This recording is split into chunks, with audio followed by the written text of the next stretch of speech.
Duncan Palmer, who's the head of responsive repairs at Platform Housing Group.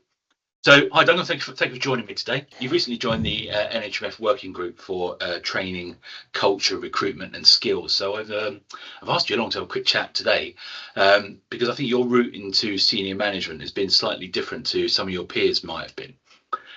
So if we go right back to the very beginning, to when you left school, what did you do when you sort of got away from school?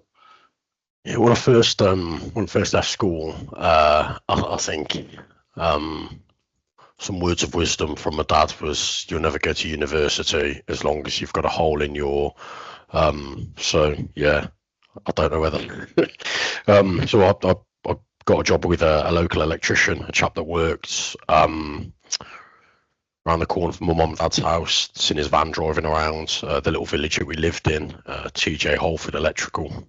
Saw him doing a job at a bowling green, so went over and had a chat with him on my BMX bike, introduced myself, asked him if he needed any hand, any support, any help, and he was a couple of years off retirement. So being an electrician for that amount of time, his knees were starting to go, his hips were starting to go, so he was absolutely over the moon to get a bit of a runner working for him, a gopher, so to speak. They called it go for this, go for that. So I was quite often fetching the stuff out of his van, watching him for a few years, trying to build up my knowledge as an electrical engineer before he retired, and going off to get an apprenticeship and actually going in to get my qualifications in the electrical industry. Okay, so where did you go? Did you go on to an apprenticeship from there? Yeah. So I worked with Terence Holford for 2 years, TJ Holford, which soon became TJ Holford and Dunk. Little yellow stickers with a printer on the side of the van that I custom made, put them on there myself to be part of the business. But yeah, after Terry retired, I moved on to a company in Kidderminster called R&J Electrical. R&J Electrical did a lot of shop fitting, working away from home, but they put me through a GIB apprenticeship. So I went off to Starbridge College doing block release, because we were a shop fitting contractor, electrical contractor. We quite often do time away from home, so doing day release wasn't practical. G Bright Electrical was my introduction into social housing. So that was the kind of the first interest. What was your kind of like first impressions from moving like commercial sort of electrical works to domestic social housing? What was that? Was that a bit of a culture shock? It was, but what I really found interesting was the people. I found the stories. Everybody's got a story to tell, and you could be working in somebody's house and be there for 20 minutes, and you build that rapport with them, and all of a sudden they're talking to you about all sorts of things, to telling you. It's almost good stories, bad stories. It's just building those relationships and understanding the client that you're working for. It was a culture shock, because you sometimes then going from people from commercial premises where you're doing an awful lot of work where the client's already agreed what they want, to then that intrusive work where you're actually going into somebody's home whilst they're living in that property as well. So culture shock, but I think the way that I've been brought up by my parents to treat people with respect, and you'll get that respect back if you treat them like that. You're going into their home, you're treating that home as their home, regardless of who owns the home. It's their home. So just going in there, treating them with respect, treating their home with respect, and I find it really interesting. Yeah, it's interesting you say that sort of human contact with the residents was the bit that really kind of, gave you that buy-in, because that's the bit that some people really struggle with. But sometimes there's that sort of wealth of human contact that's there you don't get in sort of other industries.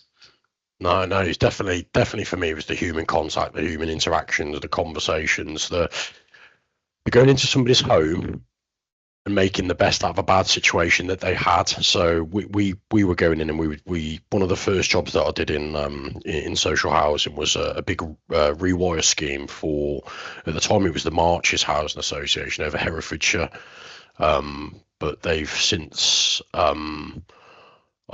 it's with Stonewater that stock sits now. And we were doing a rewire contract, and there was a lot of nervousness from some of the customers, some of the residents, knowing that we were going into their house. We'd be lifting up floorboards, we'd be putting trunking down the walls to the specification. A lot of nervousness about us going in and what we were going to be doing to their home.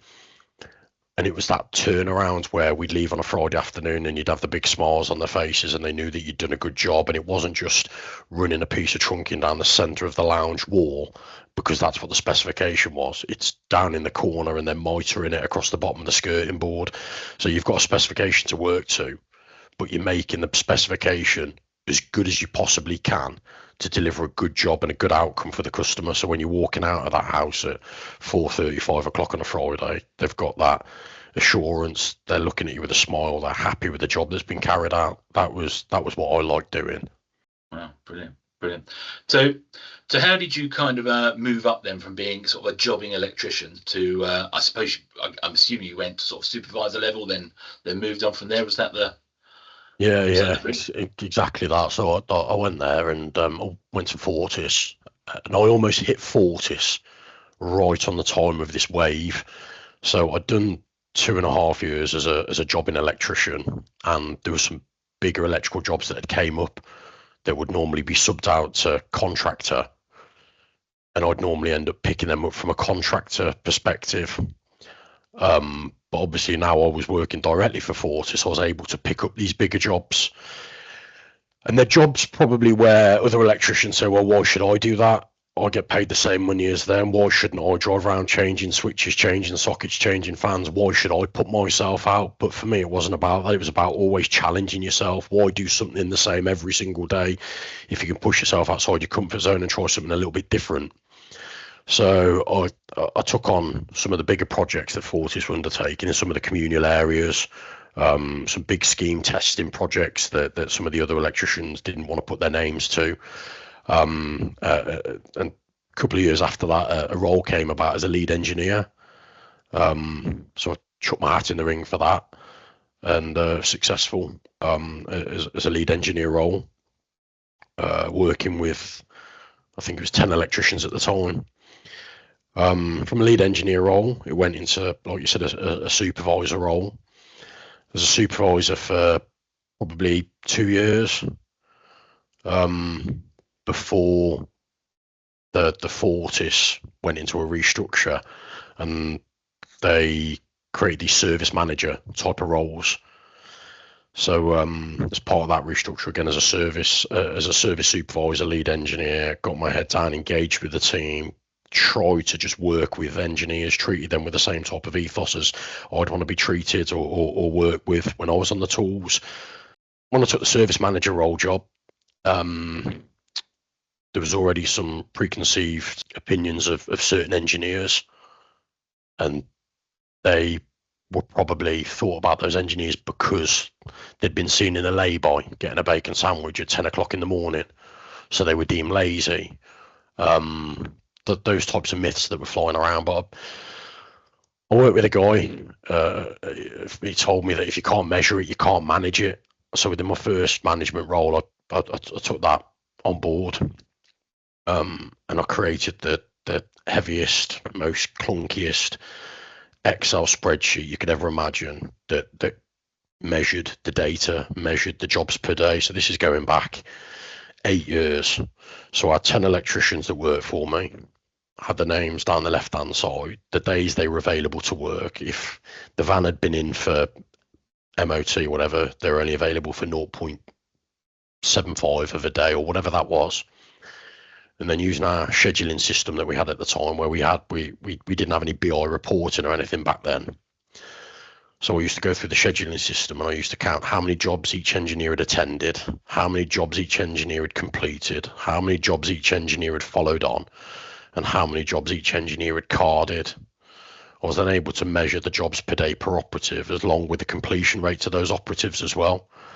So going back 9 years ago, getting into the data of the individual operatives, and I did this for 2 or 3 years, but not just did it for the sake of doing it. I did it to make it meaningful. So when I sat down with the engineers and I had their one-to-ones with them, I could talk about their completion rates, I could talk about the performance numbers, could talk about the performance figures. And the guy that was deemed as being lazy because he'd been spotted in a lay by having a bacon sandwich at 10 o'clock in the morning was actually one of the most productive guys, knocking out 8.5, 9 jobs a day. And the rationale was he went from the one area that he was working in to the other area, and he passed this bacon sandwich van and stopped and had the £1.50 value for money bacon sandwich. But then he didn't stop for lunch and work right the way through because he'd have his lunch in the morning instead. So by measuring the data, looking at the numbers, actually working with the individuals, you're able to see the higher performers, the lower performers. Getting that data then and sitting down with the lower performers and talking to them about real life conversations. Why is it you're here? What is it you think you're doing? Is it more travel? Do we need to look at your routes? Do we need to look at your sectors?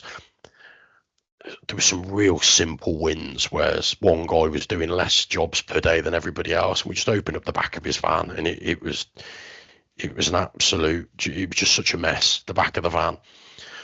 So we booked him out for half a day to park the van at our skip sites and just go through the back of his van, get rid of anything that he didn't need, anything that was just waste. And I went out and just had that half afternoon with him, just making sure that his van was in a place where when he got back in the back of his van, he could open the doors, see what he needed for that job, and be able to just put his hand on it, get it out. And off the back of that, we increased his performance by a job a day just because he wasn't spending 10, 15 minutes looking for information, looking for items off the back of his van. That kind of sort of insight and that sort of level of engagement and drilling down into the detail, when you've sort of moved on into kind of strategic type roles, how's that kind of that involvement early on, how's that impacted what you've done as you sort of moved to more senior roles? I feel that I've been really privileged in my route through, because I feel like I've almost done a management apprenticeship. So I did my apprenticeship to become an electrician. I then did a 2-year apprenticeship to become a supervisor. I've then almost done a 2 or 3 year apprenticeship to be a service manager, and each way through to then a 3-year apprenticeship to become an operations manager, to then go and do that 4-year apprenticeship now to be that head of service. So right the way through, I've had a good 2 to 3 years in every position that I've had. So when I went into the service manager role, I thought, am I really ready for that? And then it started like reviewing finances, reviewing accounts, having contractor meetings, managing operatives, engaging with operatives. And then when I moved into the operations manager role, the question was, am I really available? Am I really ready for that? Is it too big a role? So I've always questioned myself, but always worked extra hard to make sure that I am ready for it and do learn as much as I possibly can about that role as I'm going through it. So what do you think, what was the sort of the biggest change from managing operatives to managing managers? I'd had more time with a trade background. So I'd been working on the tools for 12 or 13 years. So I had a lot of experience doing the doing. So when I was managing trades operatives, I had a lot of experience about the doing. I'd done my site safety manager training scheme where I'd worked on building sites with brickies and scaffolders and actually being a site supervisor on a 30 new build estate. So I think it's that rapport with the trades guys and the engagement. So then going into that managing the managers, where that was the first time I'd ever managed managers. I've gone from managing trades operatives to managing managers. So there wasn't any massive change, because I still applied the same philosophy as what I applied when I was managing the trades operatives. Treat the managers with the respect that I'd expect to be treated with myself. Engage with the managers. If I say that I'm going to carry out your one-to-one on the 21st of the month, I'm going to carry out your one-to-one on the 21st of the month. If I'm going to be there at 1 o'clock, it's going to start at 1 o'clock, making sure that anything that we picked up during those conversations are dealt with. It's not just lip service. We look at it, but always closing off the circle.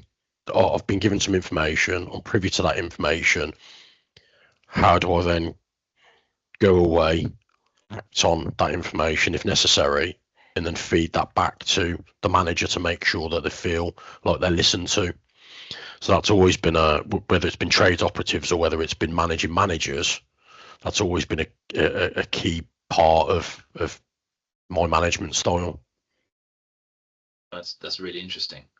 So have you as you kind of look back on your route to where you are now, is there someone that you can point out that probably had the largest influence on you to get to where you are now? Yeah, there's been a few. Terry Holford was, from just a work ethic perspective, just those life lessons,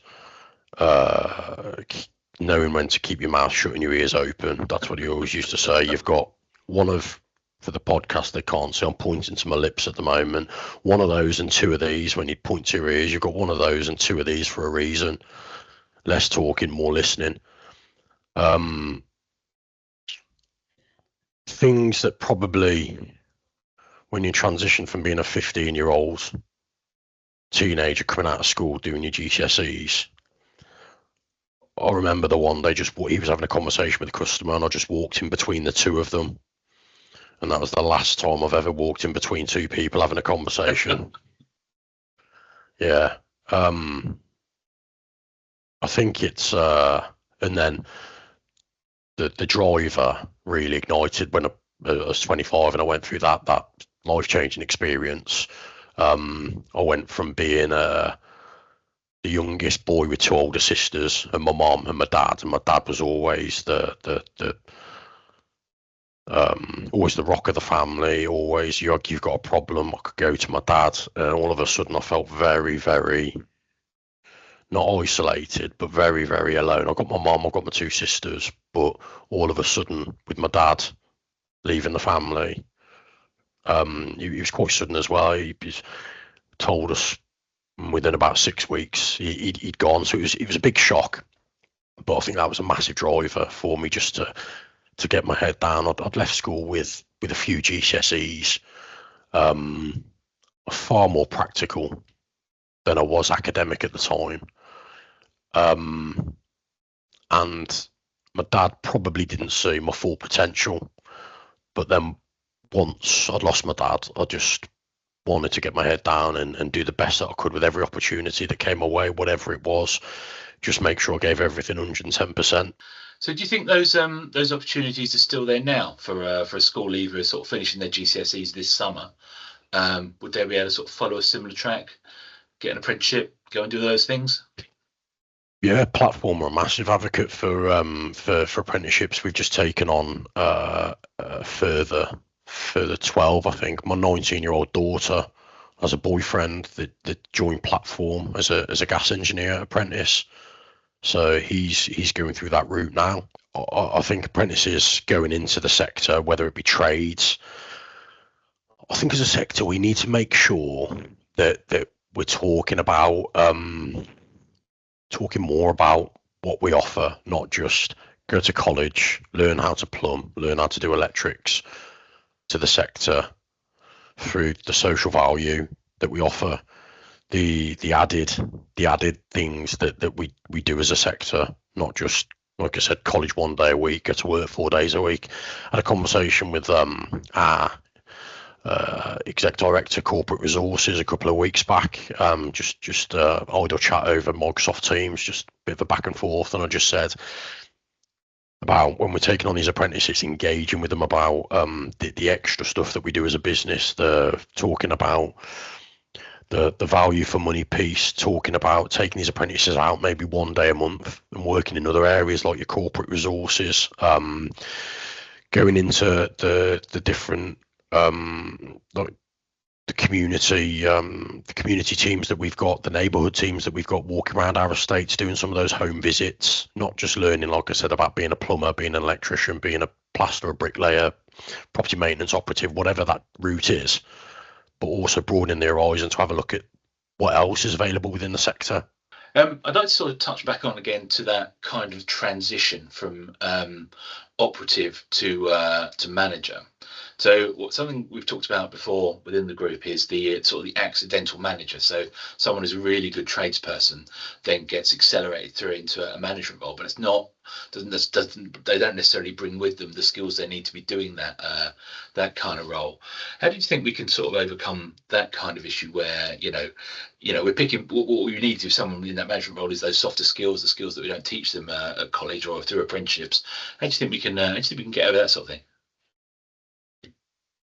It is a risk because you've got the really good trades guys that are really good. They're the really good go-to guys that get you out of trouble type of guys as well, that normally have a really good rapport with the trades teams.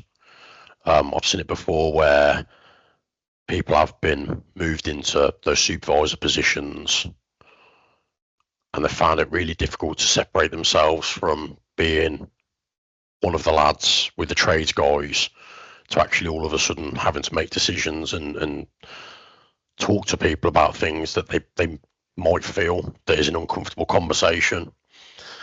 But I said for me, like you said about the softer skills, it's the engagement piece. It's the talking about the rights, talking about the wrongs, being in a position where you're confident and you understand the policies of the business, you understand the processes of the business, you understand the whys as to why things are in place. And then when you're moving these supervisors into those positions and they've got that information to hand as well, it removes, like I said, that challenging conversation. You haven't got to go back to the individual and say, oi, you've done that wrong, and pointing the finger, probably like ruling with an iron fist, the type of 25 year ago, 30 years ago site manager that would walk down and kicking his boots all over the place and pointing and shouting and swearing at people. I think nowadays it's that more of a engaging piece where you're sitting down on that one-to-one basis saying, this has gone wrong, this is where it's gone wrong, how can we stop it from going wrong? And it's making sure that the supervisors that are coming into that management position